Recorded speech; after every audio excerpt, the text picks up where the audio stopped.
Assalamualaikum warahmatullahi wabarakatuh. Salam merdeka belajar. Perkenalkan, nama saya Rahma Sinta Oktari sebagai wali kelas 4 dari SDN 13 Kisam Tinggi. Baiklah, setelah saya mengikuti pelatihan mandiri Merdeka Mengajar yang terdiri dari 7 topik, pada kesempatan ini saya akan melaksanakan aksi nyata pada topik pertama, yaitu Merdeka Belajar. Menyebarkan pemahaman Merdeka Belajar. Setelah mempelajari topik Merdeka Belajar, diharapkan kita dapat memahami gagasan dan prinsip pendidikan berdasarkan pemikiran Ki Hajar Dewantoro. Dan yang kedua, memahami untuk memfasilitasi murid agar tumbuh sesuai dengan kodratnya.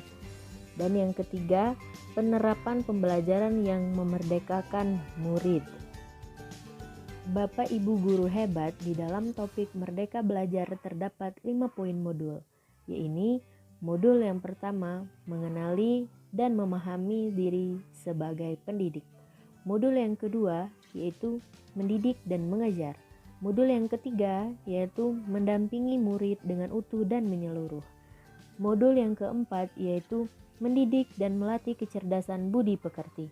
Serta modul kelima, yaitu pendidikan yang mengantarkan keselamatan dan kebahagiaan. Bapak Ibu guru hebat, dalam modul pertama tentang mengenal dan memahami diri sebagai pendidik, yaitu yang pertama, kita harus memahami dan menghayati diri sebagai manusia yang merdeka untuk terus belajar. Sebelum memerdekakan murid, tentunya kita harus memerdekakan diri sendiri terlebih dahulu dengan cara merefleksi apa yang telah kita lakukan. Kemudian, menyelaraskan peran guru yang relevan untuk konteks murid dan zaman. Dan yang ketiga, bertutur kata lembut, mendengarkan pendapat, memotivasi untuk gemar dan senang belajar. Lantas, bagaimana mendidik dan mengajar pada kurikulum Merdeka Belajar? Ayo kita simak pembahasan berikut ini. Perlu kita ketahui, sistem pengajaran zaman kolonial yang masih kita pakai saat ini perlu dirubah. Sistem pengajaran tersebut adalah yang pertama, meminta murid untuk berdiri di depan kelas saat lalai atau tidak mengerjakan tugas. Dan kemudian yang kedua, murid duduk rapi menghadap ke depan dengan kelas yang hening. Selanjutnya, yang ketiga, melakukan rankingan berdasarkan nilai pengetahuan. Dan yang keempat, menyeragamkan pembuatan tugas. Serta yang kelima, memukul murid karena tidak mengerjakan tugas.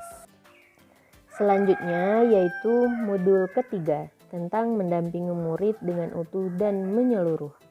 Nah, dalam proses mendampingi murid, kita harus menyesuaikan dengan kodrat keadaan, yang mana kodrat ini terbagi menjadi dua, yaitu kodrat alam dan kodrat zaman. Kodrat alam berkaitan dengan sifat dan bentuk lingkungan di mana anak berada, sedangkan kodrat zaman berkaitan dengan isi dan irama, yaitu disesuaikan dengan zaman anak tersebut berkembang.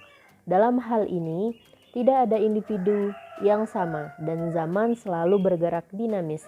Menurut Ki Hajar Dewantoro, dalam melakukan pembaharuan yang terpadu, hendaknya selalu diingat bahwa segala kepentingan anak, baik mengenai hidup diri pribadinya maupun hidup kemasyarakatannya, jangan sampai meninggalkan kepentingan yang berhubungan dengan kodrat keadaan, baik alam maupun zaman.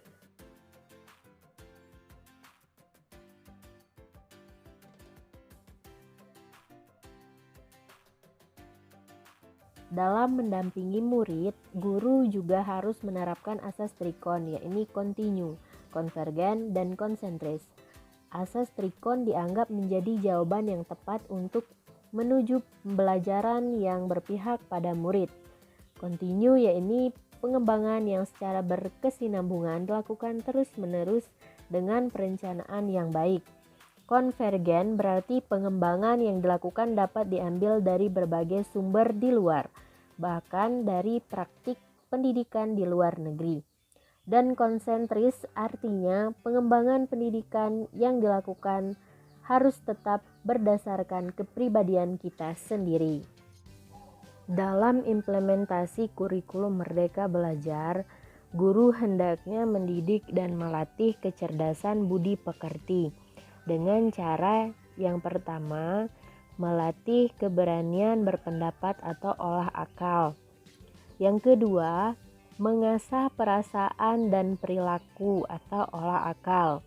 Kemudian yang ketiga, memunculkan kehendak atau olah karsa.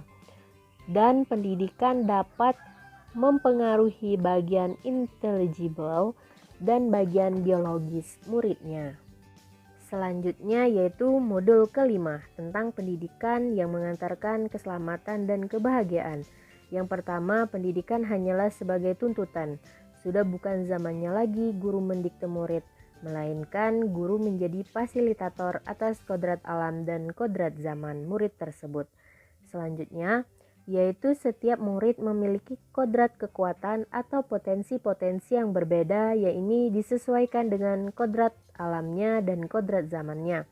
Selanjutnya, pendidikan tidak dapat berkehendak atas kodrat kekuatan dan potensi murid.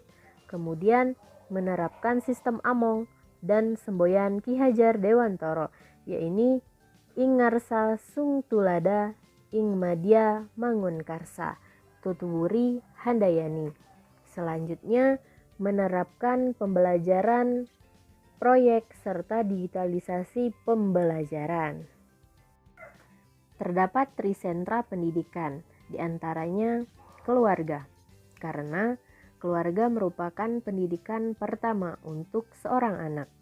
Keluarga tempat seorang anak tumbuh sangatlah berpengaruh terhadap pendidikan seorang anak. Pendidikan keluarga menjadi dasar pendidikan seorang anak, terutama dalam nilai-nilai agama, sikap, dan berperilaku budi pekerti, dan cara pandangnya terhadap segala sesuatu. Yang kedua, yaitu sekolah. Sekolah adalah rumah kedua bagi anak yang menyediakan pendidikan. Berbagai ilmu pengetahuan, keterampilan, budaya, dan juga budi pekerti. Selanjutnya adalah masyarakat atau pergerakan pemuda. Pendidikan di lingkungan pemuda dan masyarakat layaknya keluarga dan sekolah sangatlah berpengaruh terhadap pendidikan anak, yaitu tentang bagaimana anak itu bergaul, berteman, dan berkomunikasi. Demikianlah pemaparan aksi nyata dalam topik Merdeka Belajar dari saya. Terima kasih. Salam Merdeka Mengajar. Wassalamualaikum warahmatullahi wabarakatuh.